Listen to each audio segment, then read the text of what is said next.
सबैजनामा नमस्ते। आज चाहिँ मैले मेरो आमाको लागि सानो सन्देश लिएर आएको छु र यो मेरो सन्देश सुनेपछि मेरो आमामा आफैलाई माया गर्ने ऊर्जाशील शक्तिको विकास हुनेछ भन्नेमा ठुलो आशा राख्दै मैले आमालाई सन्देश पठाउँदैछु है त। यदि हजुरहरूलाई मन पर्यो भने लाइक कमेन्ट गर्नुहोला।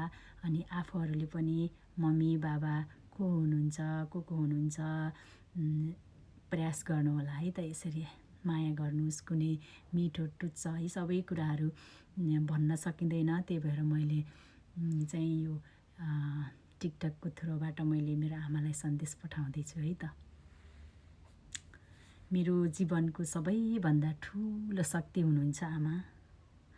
तर आजभोलि के कारणले तपाईँ एक्लो महसुस गरिरहनु भएको छ भन्ने कुरा म बुझ्छु। तपाईँको आँखामा थकान अनि मनमा निराशा देख्दा मेरो मन साह्रै दुख्छ आमा। तर आमा, यो कुरामा पनि विश्वास गर्छु तपाईँ त्यति धेरै कमजोर हुनुहुन्न। तपाईँको साथमा बाबाको माया, आशीर्वाद र सम्झना छ। तपाईँ खुसी हुनुभयो भने बाबा खुसी हुनुहुनेछ भन्ने कुरामा मलाई विश्वास लाग्छ। त्यसैले आमा, तपाईँ बलियो बन्नुहोस्। तपाईँ भनेको हाम्रो परिवारको खम्बा हो, हिम्मत हो।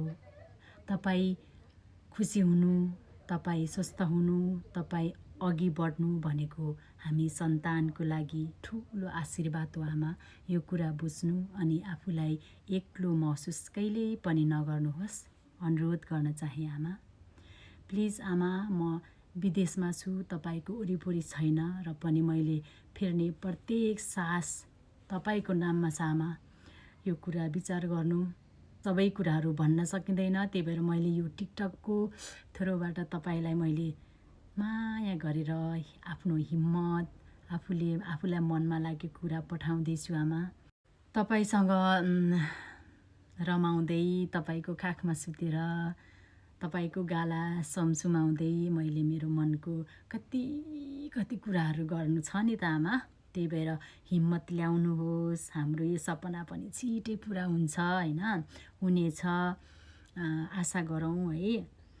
आफ्नो मन दह्रो बनाउनुहोस्। तपाईँको हिम्मतले नै मैले विदेशमा काम गर्ने आँट मिलेको छ। तपाईँ त मेरो जीवनको ठुलो हिम्मत, शक्ति हो नि त आमा।